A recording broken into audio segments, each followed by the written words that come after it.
Charlie Heller, a brilliant cryptographer known for his quiet precision and love of puzzles, is restoring a vintage Cessna airplane, a heartfelt gift from his wife, Sarah, who's about to leave for a business trip in London. The aircraft becomes more than just a project.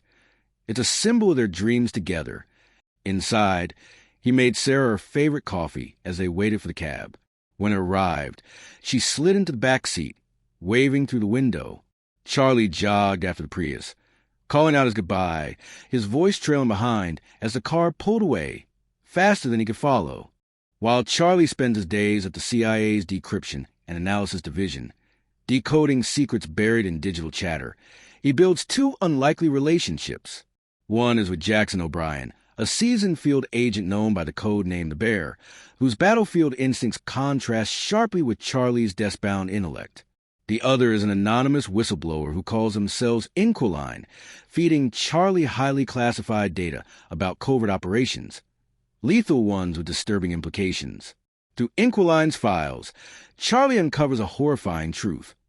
Alex Moore, head of the CIA Special Activities Center, and Charlie's direct superior, has orchestrated a series of drone strikes under the false flag of terrorist suicide bombings, killing hundreds of civilians for political gain. Before Charlie can act, he's summoned by CIA Director Samantha O'Brien. Her news is devastating. Sarah has been killed in what appears to be a terrorist attack. The grief is paralyzing. But grief soon gives way to suspicion. Charlie digs deeper. Through his own analysis, he pieces together a separate account of Sarah's death. She was kidnapped during a botched arms deal, held with other hostages, and killed by one of the fleeing assailants. He identifies the killers: Mishka Blazik, a Belarusian arms trafficker; Elish, a ruthless South African mercenary; Gretchen Frank, a former Armenian intelligence officer; and Horst Schiller, the ghost-like mastermind who personally executed Sarah. Moore and his deputy, Caleb Horowitz, claim they're closing in on Schiller's entire operation. But Charlie doesn't trust them. Fueled by loss and betrayal, he confronts Moore with the damning documents from Inquiline. In exchange for his silence, he demands the CIA's full support and access to the farm, the elite training ground for covert operatives. He doesn't just want revenge. He wants to do it their way. Charlie tells Moore that he's set a dead man's trigger. If he doesn't input a security code every 5 hours, all the files will be automatically sent to 3 investigative journalists. At Camp Peary, under the hard eye of Colonel Robert Henderson, Charlie trains in espionage tactics and explosives. While his marksmanship is weak, his mind shines in bomb-making and deception.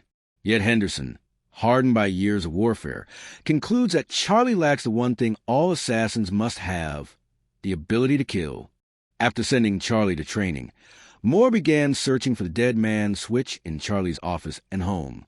After concluding that Charlie had lied to them, he contacted Colonel Robert Henderson to confront him. However, by the time Henderson reached his room, Charlie was gone.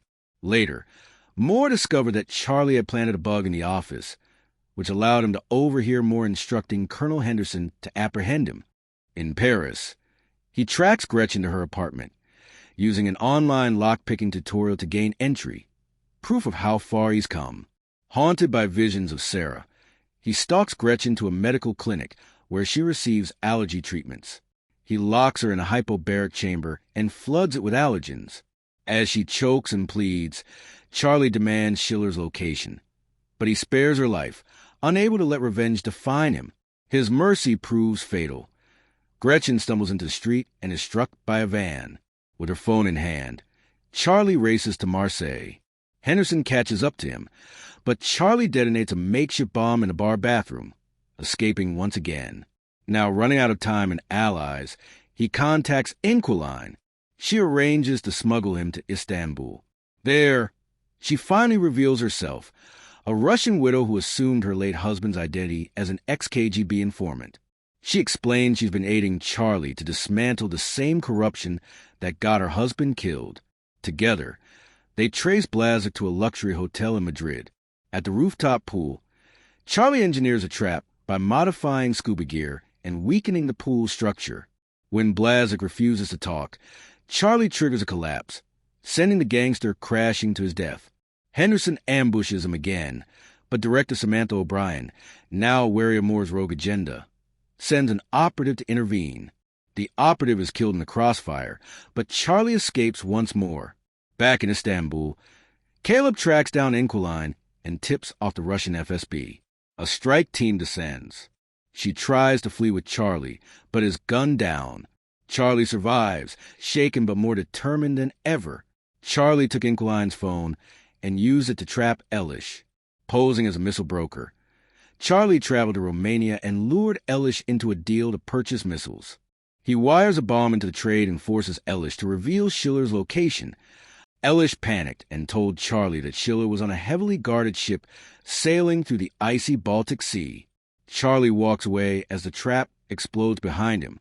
In the port city of Primorsk, Charlie spies on the ship, preparing for one final reckoning. The bear appears and urges him to abandon his mission, warning him that revenge has already taken everything. But Charlie has passed the point of no return. Captured aboard the vessel, Charlie finally comes face to face with Horst Schiller, the man who murdered his wife. Schiller, intrigued, offers Charlie a loaded pistol, inviting him to take justice into his own hands. Instead, Charlie reveals his real weapon. He's hacked the ship's navigation and steered it into Finnish waters, where Interpol and Finnish forces are waiting. Schiller is taken into custody without a shot fired.